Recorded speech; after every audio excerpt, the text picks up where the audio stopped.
dedicated to each and every one of you who appreciate a great glass of wine. You know what I mean? It's Monday. Let's raise a glass to the beginning of another week. It's time to unscrew, uncork, or saber a bottle, and let's begin exploring the wine glass. Today, I am sharing a masterclass on Cabernet Franc and Cab Franc Day. As the founder of Cab Franc Day, it always blows my mind when I see an event like this happening.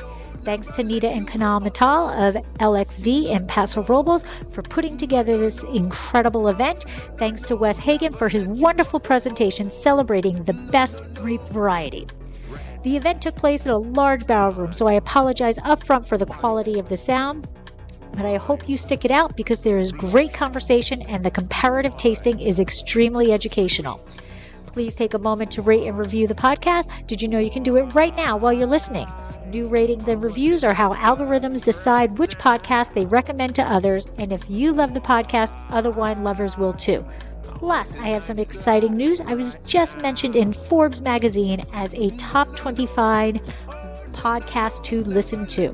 So don't forget to add your email address on our website to keep up on all things exploring the wine glass. Slancha.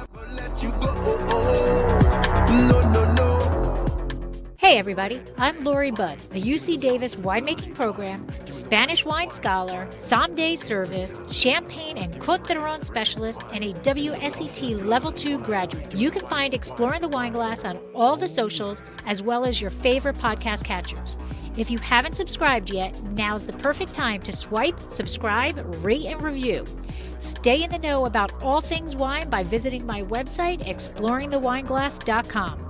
I promise I'll never tell you what to drink, but I'll always share what's in my glass.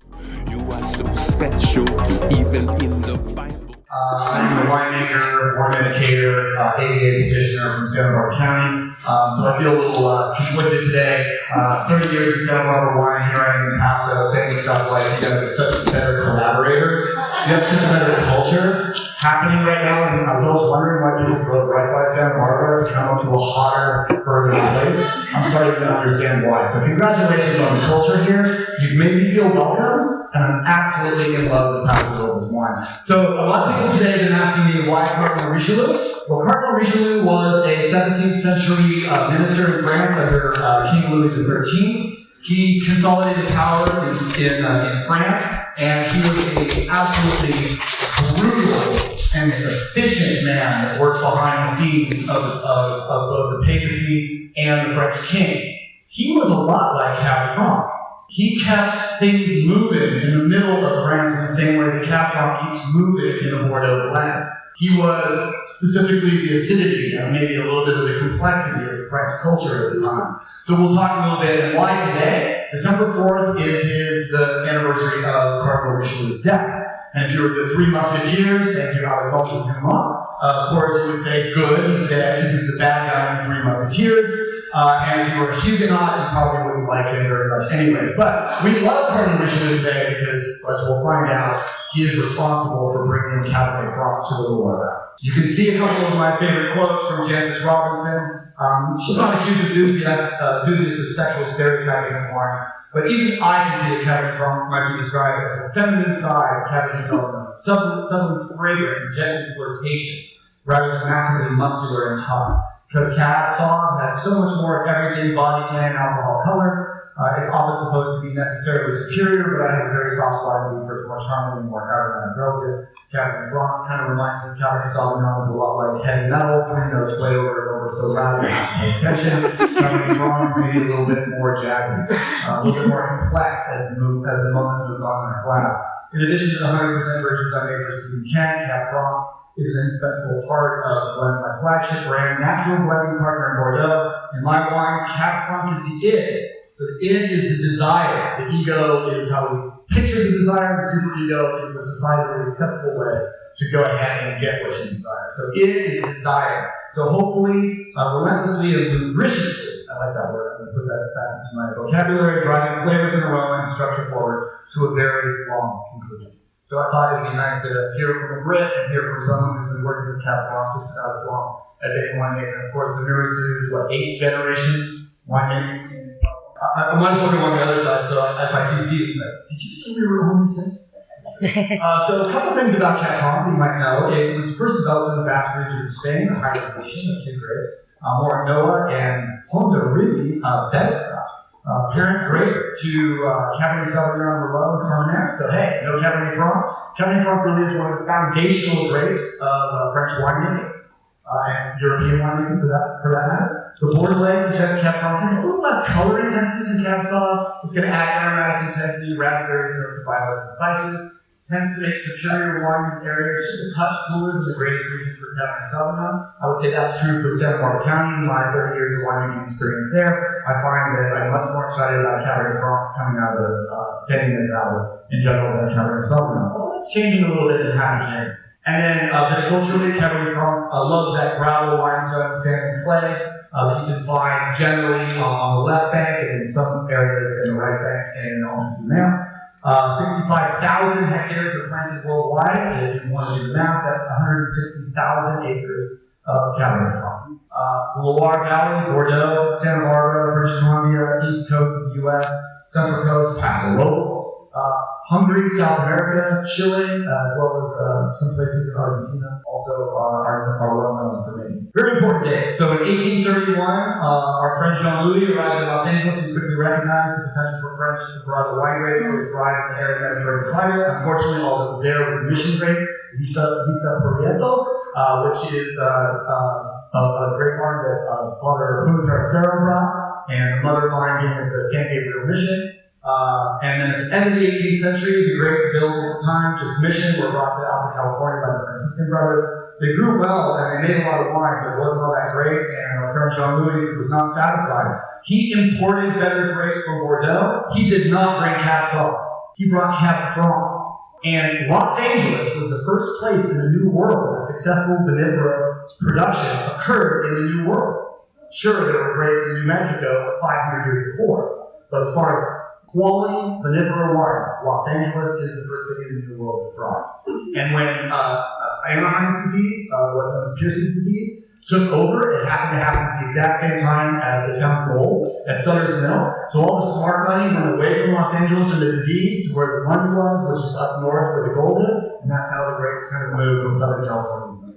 Although in Napa, they don't really like the story that a lot of their original companies came from Los Angeles. But, you know, we don't have to go into that. And then the wine industry headed north, as I said, there was smart money was headed to Northern California and gold.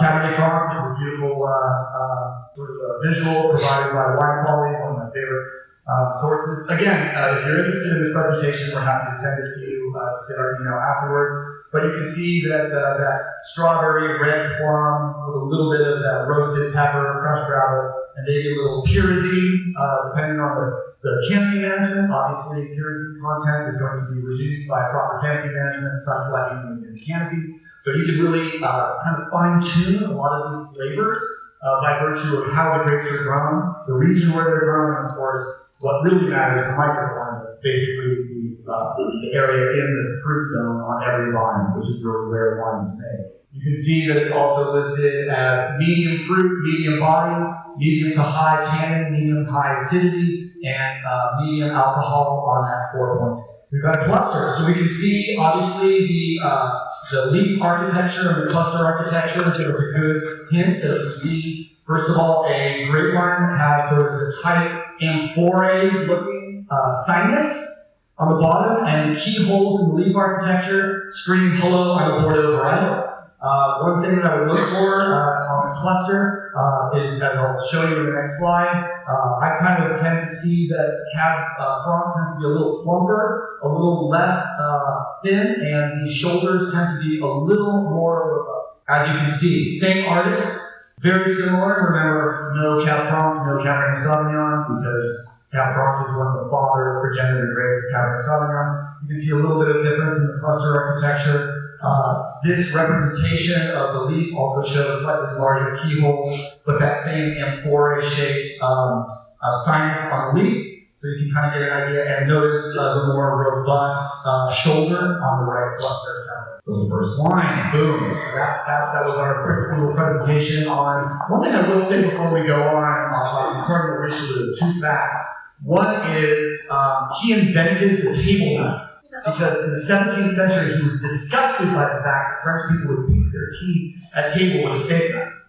So he blunted it so people couldn't pick their teeth with it. Cool thing I learned this morning that I thought I would share. Thank you, Cardinal Richelieu, for Cabernet Franc and table. So we're talking first about the Loire, where in 1642 Cardinal Richelieu rolled in with Cabernet Franc cuttings and gave them to the Abbey, Bourguil. And so Bourguil was kind of the beginning of Loire Cab Franc and us enjoying Cab Franc.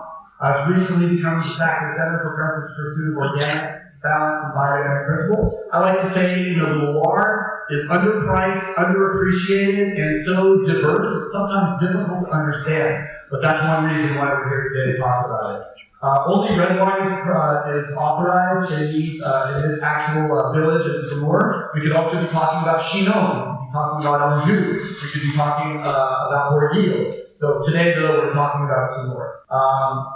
Smaller additions of Cabernet Sauvignon and Pinot Gris are permitted. The soils of this region are what they call the tuffeau, which is sort of a fossilized white stone, porous like all the great stones in the world that produce wonderful wines. It will absorb water when it's wet, give off water when it's dry, and also provide excellent drainage and the calcium content necessary for thicker skins on grapes. Grapevines determine the thickness of their skins by virtue of how much exchangeable calcium is at their root level. So these type of fossilized soils, just like limestone, just like calcareous shale, diatomaceous earth, and sand hills, are going to have a profound impact on skin thickness to reduce the amount of juice in each berry, to actually also increase skin juice ratio, which is going to produce wines of great depth and durability. The expression is decidedly elegant, with the expression of flowers and chocolate minerals, as well as the beautiful red and black berry fruits. The Loire Cab Francs, they tend to show a little bit more restraint. I like them actually a little bit chilled in the summer. If it's hot outside, I have no problem putting a little chill on a nice Loire Cab Franc and having it with a sandwich or some fried chicken or some duck confit, anything like that. I find when I want Cabernet Franc to go with a more Pinot-friendly dish, I'll go to the Loire. The wine in your glass was $20 on the shelf. Buy the glass, $11. $13.5 on the alcohol. We don't know if that's true. The label looks like it's used, that same alcohol label looks like it's used time and time out. Let's just say it is a lovely table wine, and maybe 13.5 is going to be 12.5 in the Loire. This is actually a designation of Les Erinats, from the vignerons to Saint Rouge in Saumur, Loire. And you can see on your map exactly where that is. You can see a little bit about the wine. The varietal composition is 100% Cab Franc. The average age of the vines are 40 years, so they're kind of at the end of generally their. The French people say you replant your parents' vineyard. You basically replanted once per generation, so about 40 years. Those vines are pretty old. At that point, you would choose to replant the vineyard or maybe start replanting 5% of the vineyard per year to make sure you're starting to get on a 20-year cycle of making sure the vineyard is always producing. You can read a little bit about the winemaking, but what I'd like to do is just take a moment to taste and open up the conversation if anyone has anything to share or their perceptions on this wine or the Loire. By far, the least expensive wine we're tasting by 50%. I thought this was a good initiation to see if we're still involved in Cab Franc. Because I believe the first wine is going to be the lightest and the last and after wine is going to be. Well, you can't really transport minerals from the ground into a wine. It doesn't work that way. Yes, the minerality of the wine, to me, minerality requires two precursors. Minerality requires low pH and high calcium. The question I would ask, have you ever had a mineral wine that's flat? The answer is no, it's impossible.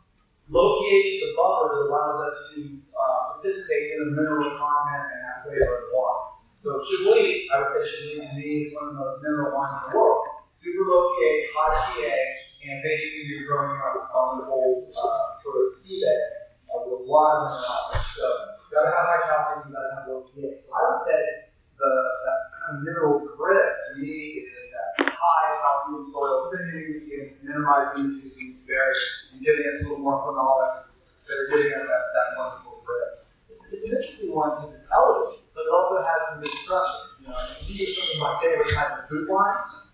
Anyone want to throw out what maybe they would like a naturalist wine? I used to be a high school teacher, don't make me call on you. root of the vegetation. It's from the direct highway flow.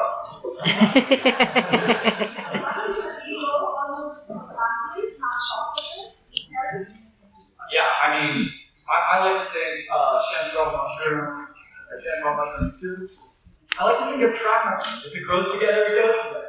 So I would like to see what critters are running around this vineyard, shoot them. The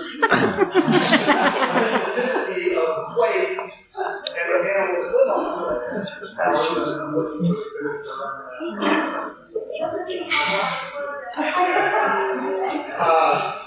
I do have canines, so yeah, it's clearly something important.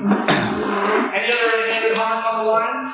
I think absolutely. In fact, the Loire was one region where Philosopher was absolutely devastating area. And one of the British entomologists who studied Philosopher and started working with it, I think some of the first places that they actually determined, I think it was actually a Loire guy who was reading Origin of Species and figured out Darwin was right.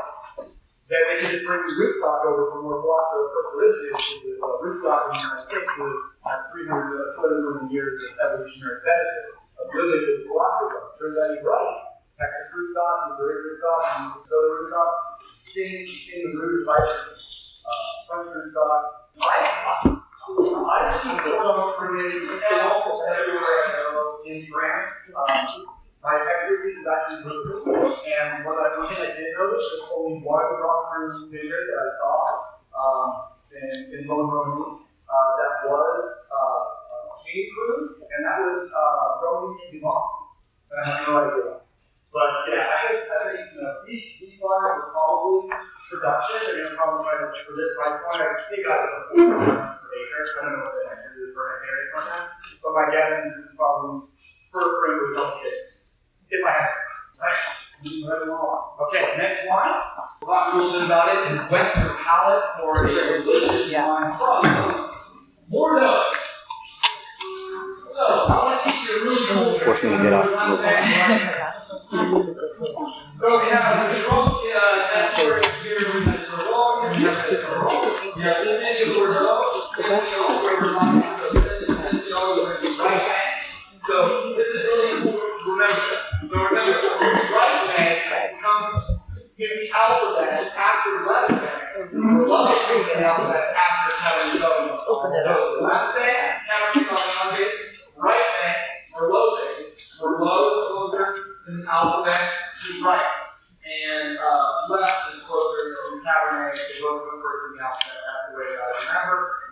And area between is that.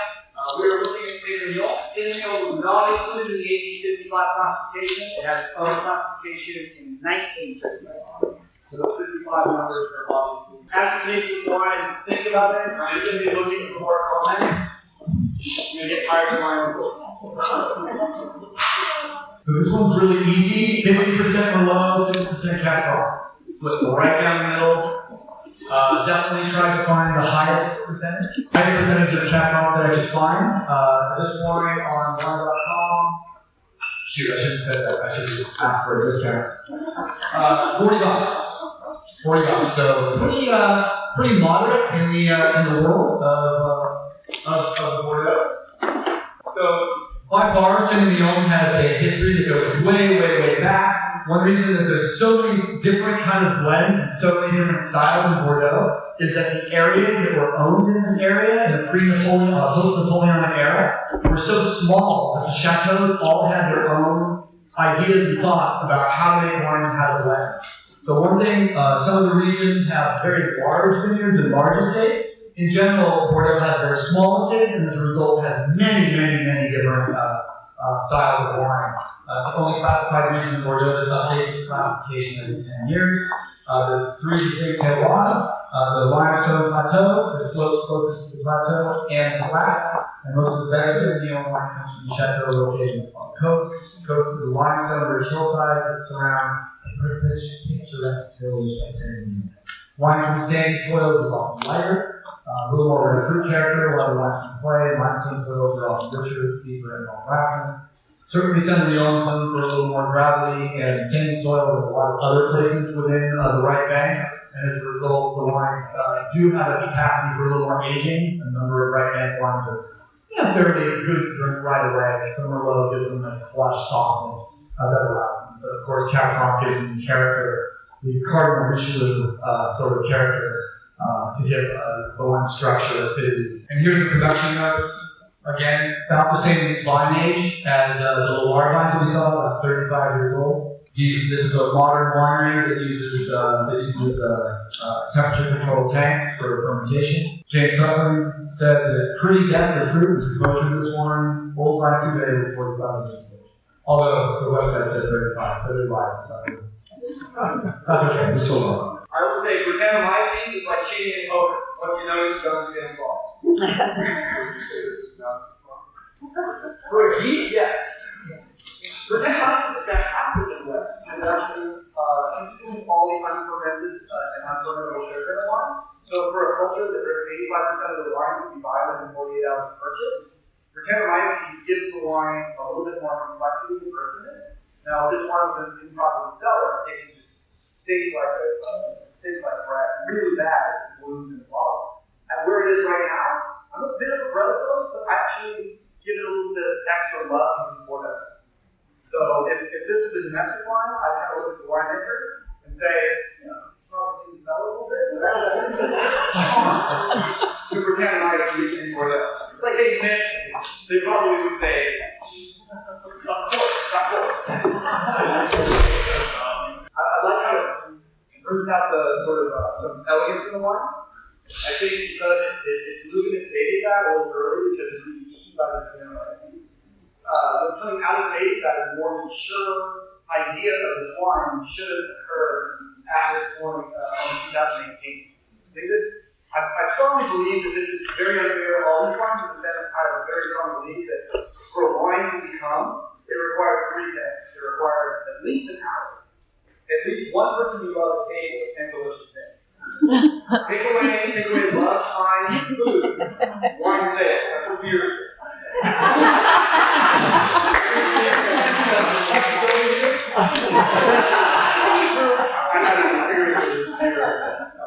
Life changing.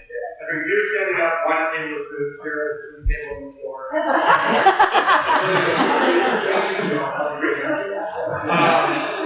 Comments, Bordeaux, this wine. What does the Merlot do? What's the Cab Franc doing for you? What are we saying? I almost expect a little more richness and concentration from the color. I think we're going kind of a master class on how Brettanomyces affects the young wine. Brettanomyces, if you don't know, is a spoiling bacteria. We try to leave that in wine, but it's kind of been thought of and described by French winemakers as part of their law. Complete and total BS. It is a spoiled bacteria that really doesn't need to be in wine, and to be honest, with modern technology, ozone machines, etc., it doesn't have to be in wine, but it does kind of come across as charm. Chateau de Castel. They burned down the winery and built a new one that is filled with super bread. And now we take Roquefort Castel. It doesn't taste like Roquefort Castel. It almost tastes it's very different wine than that. So, is it part of the law? Certainly argue that it is. But it isn't exactly. It's a stylistically, it's the same thing as is there too much color? Is there too much bread? It's all according to they love what you love to drink what you love. I find Brettanomyces fascinating because I don't have patience as an American who are celebrating on for 10 years. So I'm tasting a wine that's a little bit of a time machine because the Brettanomyces is taking me forward to a place where this wine would be, if it didn't have bread in 5 to 10 years, but it does have a little aromatic technique. But I'd love to get the focus back on Bordeaux and Cabernet Franc.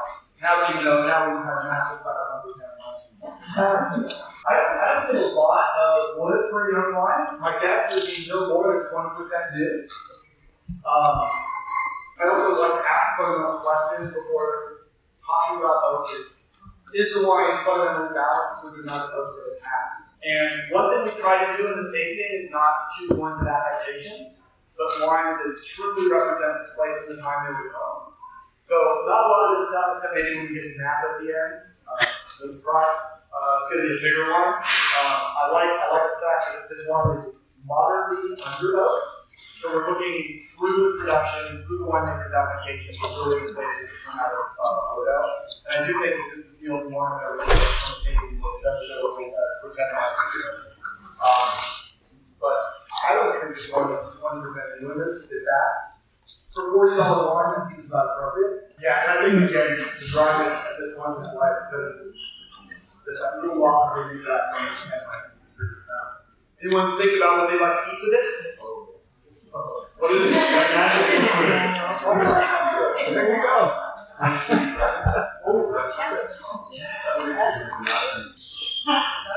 Oh, you had it rabbit.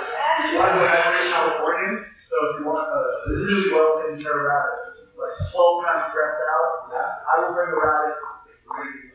I love the fact that rabbit is actually approved. It used to be for 2016, you could not have rabbit on your menu and have 30 star.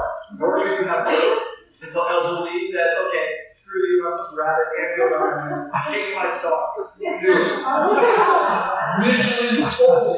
Now it's the new rules in 16.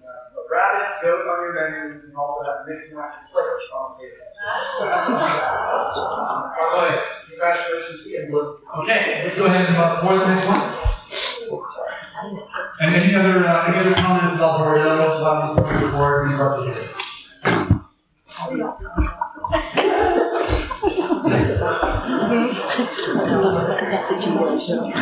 Oh yeah. Yeah, something cross. Yeah, the question was a nice wash drying cheese with the Bordeaux, I think would be lovely. Yeah. Something with a lot of fat to cut those dusty tannins, an Cabernet or an tour. Yes, we are going to make you hungry. I'd rather talk about what I want to eat with the wine than try to describe with fruits and nuts. As that wine is being poured, I'll also tell you, Dr. Craig Root, I know there's a lot of professionals here. Cool thing about tasting notes. Dr. Craig Root discovered after doing a test that if your tasting notes include more than 3 fruits or references of spices, you start losing sales in your tasting notes. He found that stylistic and structural tasting notes with wine pairing are the best way to sell wines when you are putting tasting notes in front of your customers. If you say blackberry, blueberry, strawberry, and you make it basically a litany of references in your notes, you make your customers believe either they're broken or you're broken because they don't smell what you smell. So keep your tasting notes extraordinarily structural, wide, and focused on what the wine can be used for. Table, with matching, and you'll sell a lot more wine. Every reference after 3, sales went down an average 1% on that SKU. Talk a little bit about Hungary. So, you probably thought I was going to come in with the Blaney. The Blaney region is down in that little pink area in Hungary. That is the sunniest part of Hungary. That is the place to grow the brightest, darkest fruit. The wines from Hungary in that Blaney region tend to be the most famous in Hungary. We decided to go a little more cool climate, and we found this wine from Eger, which is up in up closer to the northern border. I believe it is right there where the pink, kind of the little pink drop looks like just above where it says wine country. This wine is 13.5% ABV, quote unquote. $20. No? Yeah. No, I'm sorry. I'm looking at the account. I'm sorry. You're right. My bad. $14.5 and $40. 14.5, $40. For me, the roasted red pepper, and after I said don't use references, I guess I'm not telling you. But the strawberry and roasted red pepper seem a little bit more evident to me. Honestly, this is the first time we've had it. I can really talk about fruit and nuts. So if anything, actually, it could be 5 cents food. I think for me, it shows a little bit of floral character that I would associate with salmon food, but beautifully balanced with that strawberry fruit and everything. If there is brightness on this wine, it's been successfully achieved. You could raise the pot, and I would go ahead and. We are live streaming, so it's working in that. I get excited. Question was whether this is the first one we've had that really speaks to sort of Cab Franc typicity. I think the first two wines, I would probably, the first one would be Lucky to Nail wine as Loire. I certainly wouldn't know enough to differentiate the regions of Loire, but it did have some simplicity. But this one, I think, has a little bit of fat to it. And as a New World drinker, I think yes. I think there is some Cab Franc simplicity to this one that has been lacking in the last one because of the Taramyces and the earlier wine level because of a very large amount of crop.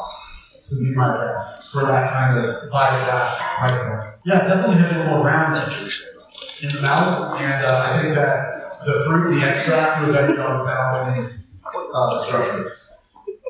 Food matches, questions, comments on this beautiful wine? Yes. Yes, so we're talking about sort of a citrus glazed blend. Oh, orange zest. With a little bit of chili. I love it too because I think that kind of roasted pepper. You know, I think some of the ones have a little more kind of green energy, and this strikes me more bright or red. Yeah, great. I love hearing people talk about food. I don't want to get hungry, but I started thinking about what I'm going to do with this one. If we have to not so much. Something with sweet paprika.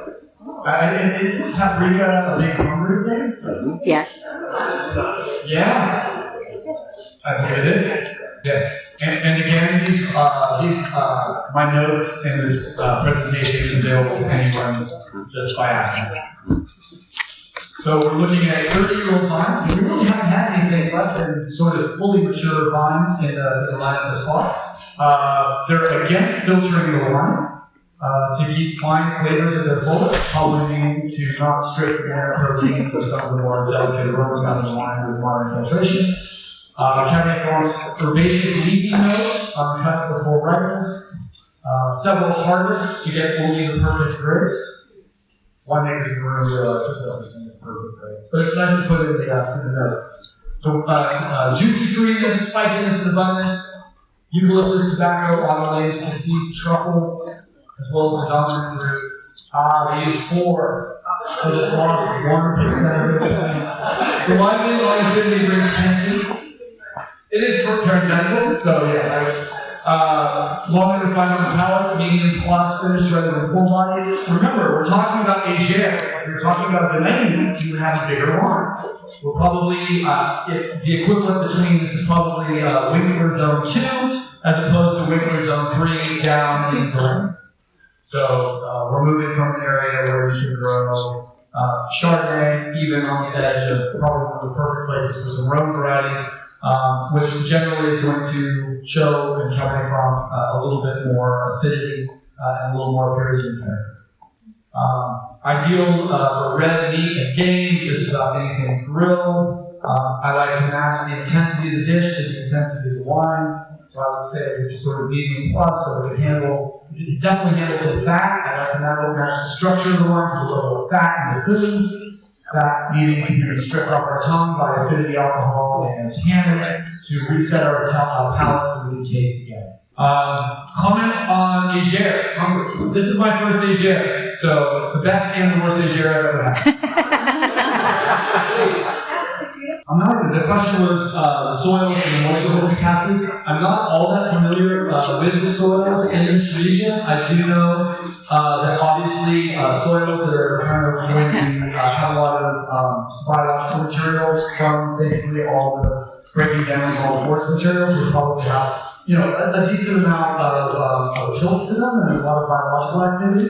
And of course, the higher the clay content, the more the water holding capacity, as well as the cation exchange capacity for exchanging nutrients. So if we knew how much clay was in the soil, it would probably be a little bit easier to understand. If you're interested, I would do the research and get back to them. Neeta and I were in Hungary about a year or so ago, and we went to this wine shop called Taste of Hungary. They have a US presence, and that's where I... the Taste of Hungary website. Taste of Hungary.us. I'd love to see the terminal wine. And I think we got set up, right? We got sort of a nice light somewhere, we got kind of a bready Bordeaux, and the first thing that shows a little bit of California, a little bit of sunshine, right? I think Galileo said wine and sunlight held together by water. And this starts showing a little bit more of the sunny side of Cab Franc. And definitely I agree, a little more varietal. Questions about Agere, Hungary, comments about the wine? Yes. I cannot imagine I gotta think it's 100%. Why would Hungary buy French oak? And by the way, you do know before the Iron Curtain fell, most French winemakers were using Hungarian oak. The only reason why French oak became in de rigueur in France is they lost access to Hungarian oak after the fall of the Iron Curtain. So if you look back in like sort of like pre-Jaguar, pre-World War II, World War II, and the availability of the idea is that the oak coming from Eastern Europe and specifically Hungary was superior to French oak. So this idea now of all the different French oaks, the Limousine and the Vosges and the Trancé, AUDIBLE, all these fancy oaks would not have been recognized the same way in pre-World War II. So French oak is sort of a new thing, and I love bringing it up to Burgundian winemakers because at first they think it's total BS, and then they ask their grandfather, and they're like, right. Even those Cardinal Richelieu. That's an approximation. And now, a word from our sponsor.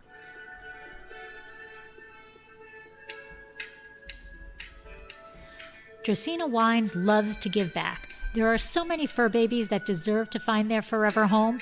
We would love to be able to help as many as possible. If you are part of a nonprofit organization or know of a nonprofit organization that would like to hold a fundraiser, please contact us at contact@dracaenawines.com or visit our website, dracaenawines.com, to fill out the form. How does the fundraiser work? It is super simple and costs your group absolutely nothing. Together, we will choose a month that your group will be sponsored. During the month, you promote the fundraiser just like any other event you'd hold. At the end of the month, we will donate 20% of the sales to your organization. The donations will be made in the name of each individual who purchased the wine so that you know exactly who helped the animals. Our goal is to raise as much funds as we possibly can and to help as many animals as possible. So please help us help as many fur babies as we possibly can. Cool. Yeah. So region 2 is going to be very similar as we mentioned to the cooler regions of Central Paso, such as Willow Creek. Price point on the $40. I think it's a nice drink for $40.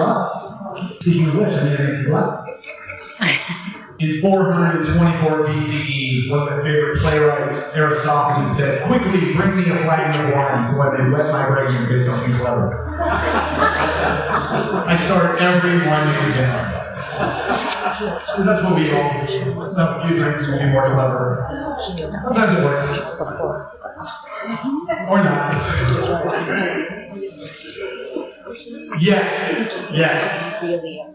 Tip your waitress, try the meal.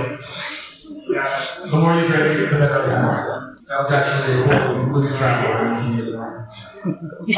So we're drinking the 2017 Garage Wine Company. I have no idea why a place down in the Michael Valley of Chile would use that.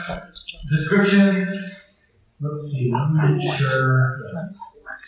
So we're talking totally native fermentation. I like to say barrel fermentation. I don't know what's really loose in the wine, but they're calling it open top fermenters. That is definitely a barrel fermentation. Caps were punched down by hand, because tumbleovers were wussies. Yeah, real ones made by punching down. I'll just say, I believe it's wrong. Native ferment has a look up at how Kichikuba is. It's using an active fermenting wine to ferment must. So Kichikuba just basically means you're taking the old sherry technique to keep the yeast going. It's very Presbyterian, in other words, cheap. No temperature control on fermentation. I love that. Oh, just a pinch of sulfites. I'm just saying, I hope they actually measured it. But they said they pinch of sulfites after malolactic before the winter begins. And they're taking notes a little close but solid, bridal zone character without excessive mintiness. I guess that might be an issue in Chile. If they say without excessive mintiness, trust me, that means it's an issue down there. Faintly balsamic. Yum. Still very young, it seems to have all the ingredients for great health in the bottle. Parker, what did Parker say? I don't really care.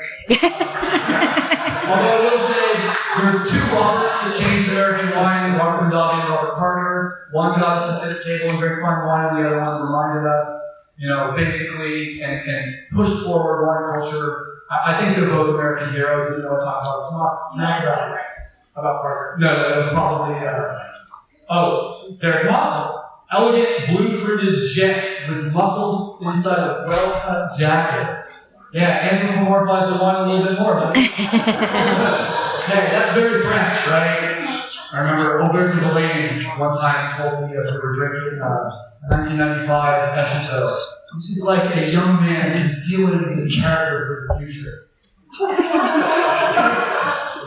I took all the notes on all the DRC wines. I was sitting next to Aubert at the tasting. The last note I made, fastidious notes on all the wines that I got to the Romani Conti, and I smelled it. Oh my god, and my notes were F-U ... Aubert looked at me, taking the notes, and said, "Monsieur, that's the first honest note you've made all day." I like that. So yes, it's going to be, I do love how the wines are building in a little bit of mid-palate, richness and intensity. Although this wine does really have some good tannic structure as well. Comments, questions about the wine? Silly me, let's talk about the Niobe.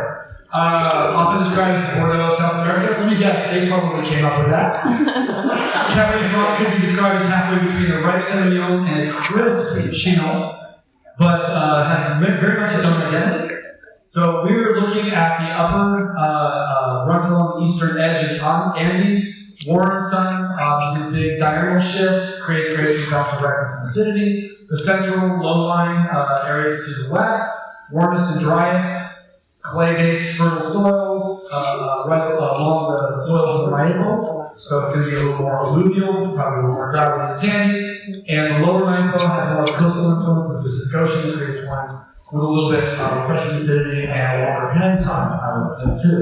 We were talking about varietal piston. My feeling is this is the most typical wine that smells so far. This is definitely a wine that I have a good chance in the only wines at Cab Franc.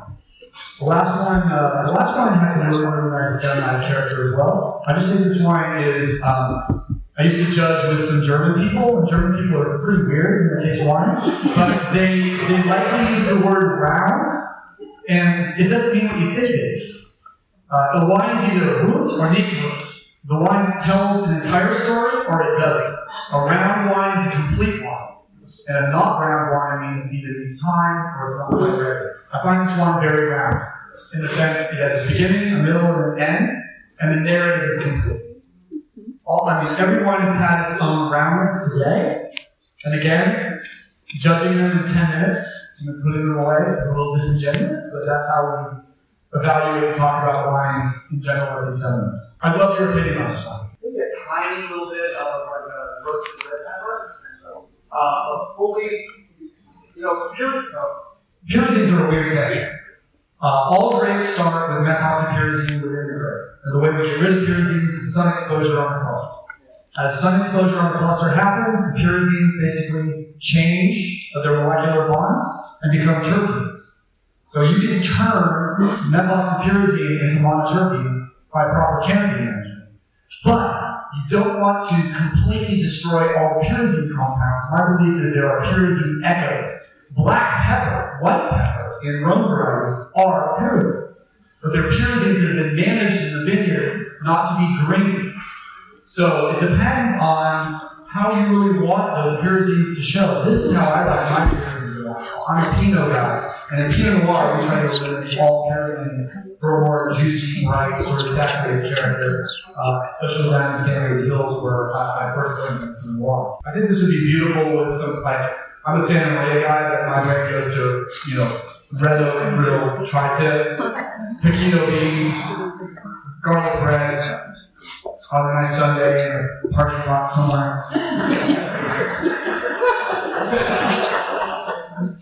That's how we run the family. We're not fancy, but. And the mint is certainly another expression of the pyrazine. And certainly the Cabernet family has more pyrazine. I mean, that's what Sauvignon means, right? We're not drinking Cabernet Sauvignon. Sauvignon means savage, it means animal. It means it better leap out of the glass. The Cabernet family, when it doesn't have aromatic intensity, to me, is a slight failure. This is not good. I think it's wonderful and beautiful. And I don't drink a lot of South American wine, so it's always wonderful to experience that. I believe, I want to make sure I give you an $50. You can tell it's small production because it's the garage wine. All right, we talked about Cardinal Richelieu. Got to talk about Thomas Jefferson.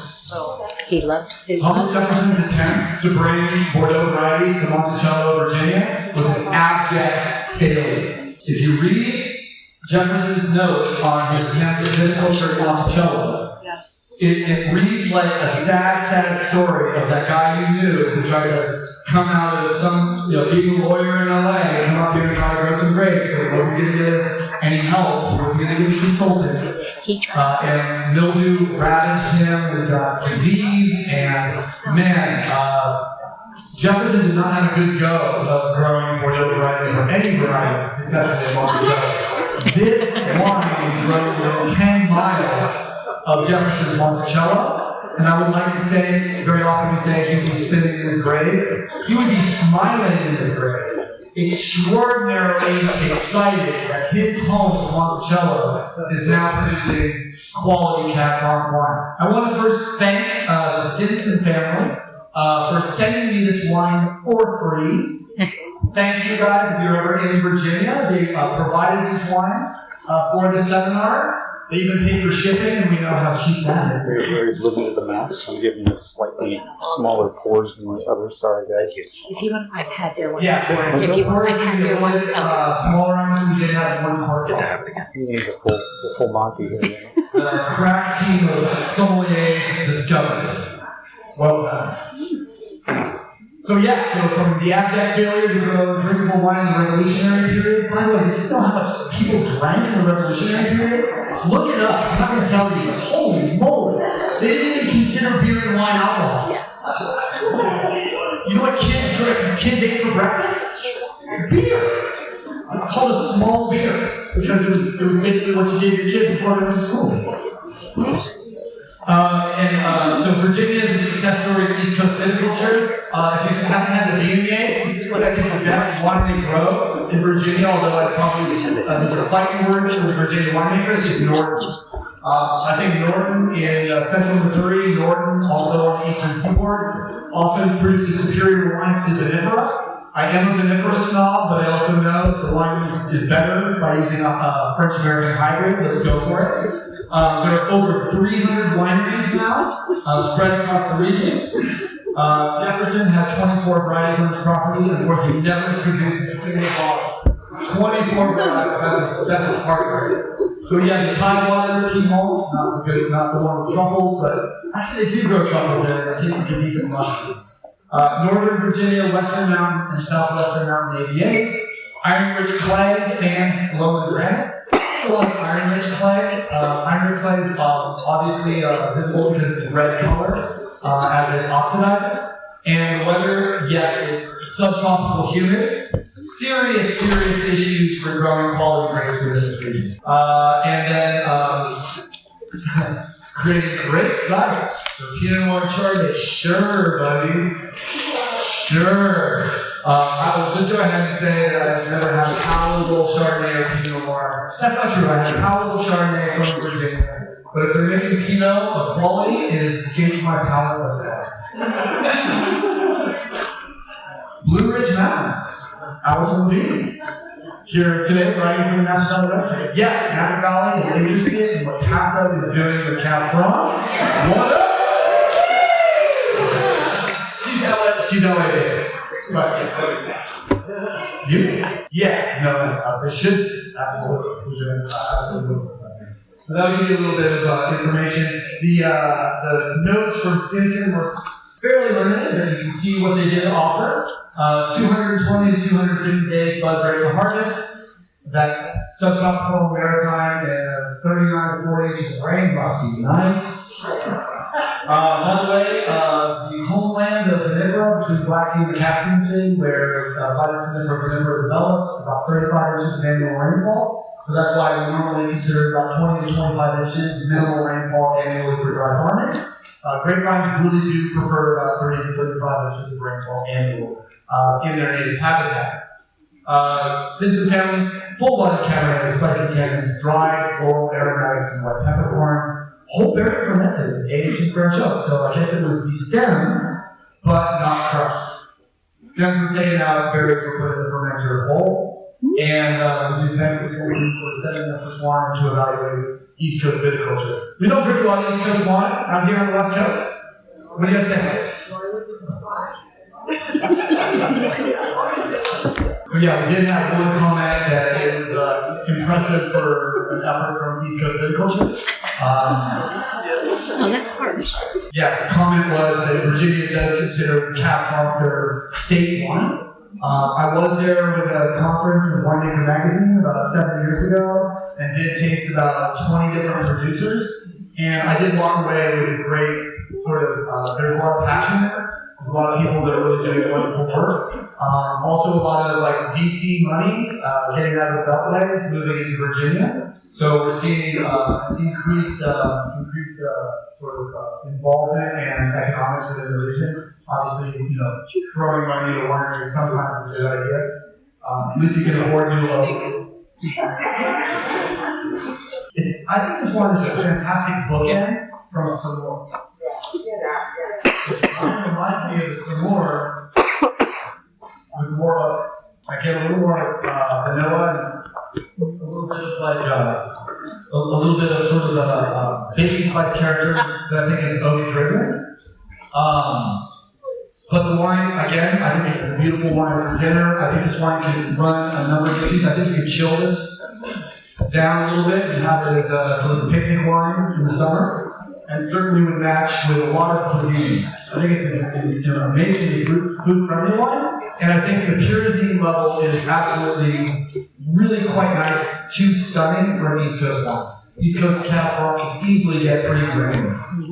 And I don't find this wine specifically grainy. I find it actually more elegant and quite lovely. Any other comments about some Virginia Cab Franc? Price point is, I want to make sure I get an accurate assessment. I did not actually, because it was free. I looked it up, I think about $40. So I think the Crocker and Star Napa was purchased from a winery. So, one of the points of purchase on wine.com on the basis. Crocker Star was purchased from a wine shop in Costa that Jeff introduced us to. Hungarian wine was taste of Hungary. This was obviously given to us probably on their website. One was as a follow-up to this seminar, I will send all to the presentation as well as a link to purchase all the different wines that we tasted. I want to work on 6 different wines and regions for this presentation. Next year we will do this 6. Because there's way more Cab Franc producing regions than we could cover in one seminar or more. All right, let's finish strong. So we will be pouring the last wine. First known Cabernet Franc in the region was planted in 1949 as the Terres, which was originally part of Total. Yes, the Deeper Vineyard in 1949, Cab Franc in the region.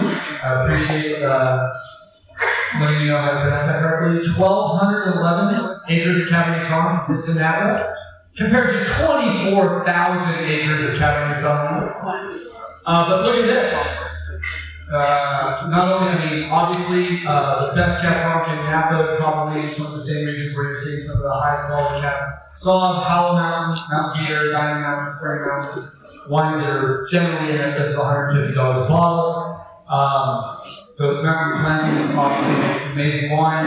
In 2019, you're looking at about 8,000 a ton for Cabernet and about 10,000 a ton for Cab Franc. So the desire and basically supply and demand have a huge effect on Cab Franc pricing. And if you know the Australian model, take a ton price. 1% of the ton price should be the approximate bottle cost of the wine. If you spend $10,000 a ton for your fruit, that should make a $100 bottle of wine. If you spend $5,000 for a ton of fruit, it should make a $50 bottle of wine. Moderately rocky, gravelly soil with medium to high drainage. One reason why the hillsides do so well, especially areas with alluvial fans moving west from Maricomas range. The alluvial fins are obviously the areas where the geologic material breaks down into a slightly higher, bigger situation, which tends to make wine and produce a pretty crop of fruit. Such soils are so granular, such sort of large soil particles, that gravity pulls water away from the vines, forcing the roots to chase after it, and the result of a little bit of deficit irrigation is that smaller berries, and as the berry size shrinks, the amount of juice within the berry also shrinks exponentially. So just a 10% decrease in the berry size has a very profound impact on the flavor and intensity of the wine. And I think we'll see that here. One thing I'm expecting out of an apple wine, maybe I already tasted it, is it's going to be a little punch in the face compared to what we tasted. And Dieter is the correct pronunciation. So we have a wonderful expert here up on Napa said that the Cab Franc from Dieter was the first Cab Franc that Robert Mondavi put into his blend. So that's a huge thing into the high-end blend. Yeah. And obviously, great man, Robert Mondavi. Supposedly he needs like a couple bottles for lunch and a couple bottles for dinner, and it's like $3.95. So let's all hope we have the liver capacity and the dehydrogenase enzyme that man has. It's beautiful, beautiful thing. And our last wine slide, and then we're going to talk a little bit about Paso Robles Cabernet Franc with our August panel. So we've got a little information here about the Conference Star. 2016. Oh, by the way, this is not 100% Cab Franc. It was mislabeled. I checked the label on the way in. 68% Cab Franc, 23% Cab Sauv, 7% Petit Verdot, 2% Malbec. And remember, Malbec really doesn't figure into Bordeaux much anymore after 1956, after a horrific loss. Malbec buds really early, and they moved most of the Malbec production and allowed it really to move back into the cohort to make that famous black wine. This one, according to the back label, am I accurate on the back label? The blend, yes?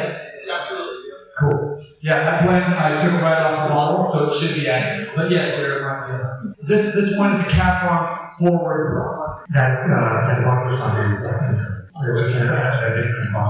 Just like Cardinal Richelieu is all about the entire country of France and the entire country within the Cab Franc. So 4 years of drought obviously is gonna. Okay, gotcha. No worries. And then so this is right text, wrong bottle. No, not a problem. Steady, mild July, August weather, warm days at the end of growing season. They call it perfect ripeness. I disagree, I don't think there's such a thing. Harvest ended early October, yields were low, beautiful to make that stellar estate wine. You can see that there was a post-harvest rainstorm. Obviously, that's incredibly good for the grapevine. Just like that beautiful rain we had last night, pennies from heaven. Getting salts out of our soil profile. 16 is the first vintage house in their new estate winery. So we can expect a very clean wine because there's not a lot of road microbes floating around. The longer you work in a winery, the less control you have of the microbial population within it. The low yield, and they set out at least flex, so there must be some influence from that low yield. Let's talk about this beautiful Napa wine. Who would like to make a comment about it? You guys all had enough to drink to say something out loud. Or dance. I like it. With this type of intensity, I think we also would have to up the intensity of what we ate with it. I'd like to offer a beef short rib with some mashed potatoes. Butter, yes. As Julia Child said, there are 3 secrets to French cooking: butter, butter, and butter.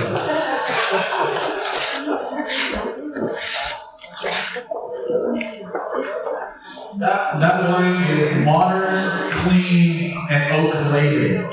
When is the use of new French oak too much? I've got to go to Mel Knox. Mel Knox sells French Walker Rare barrels, so he knows a little something about a lot of oak. He said to me when I was a young winemaker at 29 something that I thought was complete and total BS until I was about 40. And that was, you can't over oak a wine, but you can under wine the oak. Let's talk about Montrachet. Fermented in brand new, 100% new demi barrels, racked after primary fermentation into brand new demi French oak barrels. 200% new French oak. I challenge anyone to tell me that Montrachet is over oak. You can't over oak a wine, but you can under wine them. I think the oak tree takes a little away from its French correctness. That's weird about oak, is because it integrates into the wine. So I mean, you put a lot of money into those barrels, $1,000, $1,200 a barrel, and then you kind of let the wine, sit in that barrel so people say, wow. And it's nice when you have enough oak that your customers say, I smell oak. Because that's kind of a magic moment for your customers, to give them something that they can hang their hat on. Here's my question. Does the richness and the extraction of this wine help its varietal characteristics that we would associate with Cabernet Franc, or does it take it away from it? Do you think? I'll ask this. Who in the room finds this their favorite wine out of this? I'm close. I'm really okay. How about who preferred the saber, number one, the wall? Preferred it over We'll have this. some dot later. I love it. How about the Bordeaux? And Lori, who started Cab Franc, that gives you huge. I'm going to give you 6 points on that. Let's see. We went to how about Chile? How about the Hungary. How many people loved Virginia? Excellent. Great people. I thought it was a beautiful wine. And then Hungary. Oh man, don't tell them. They're going to raise the damn prices. No, but I think there's something to be said that there's places in Europe where you can grow extraordinary beautiful wine. Might even be someplace in that's a beautiful site. And then we got Napa, and then we said last time with Napa, we had 4 or 5 people that preferred the Napa wine as well. Anyone like to make a last comment on Napa before we ask our panel up here to talk a little bit about Napa? Yeah, price on this was $80. Oh, I've seen your prices. Come on. Santa Barbara's starting to follow suit, so I'll just shut the hell up right now. We need to raise our prices. Ours is 34. I like to say wine is the only time machine that works. And I don't mean that you get drunk enough to lose track of time. I mean, it takes us to a time and a place. Wine is the only thing in the world that is, you can put it in your mouth and it's quantum. It is time and place, and time cannot exist without place, and place cannot exist without time. So I'd like to thank every wine grower, every person that helped with wine.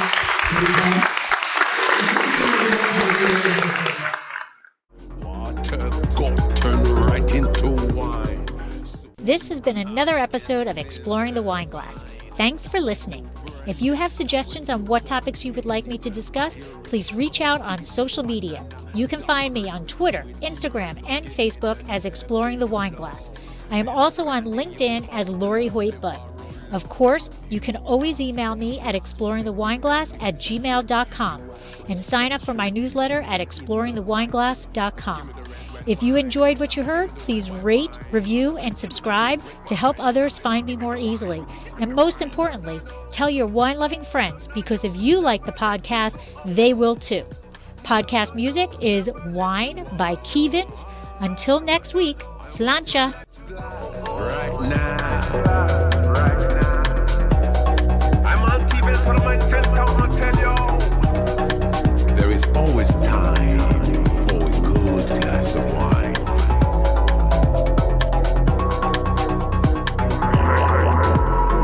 No. Oh, no. Never let you go. No. Never let you go.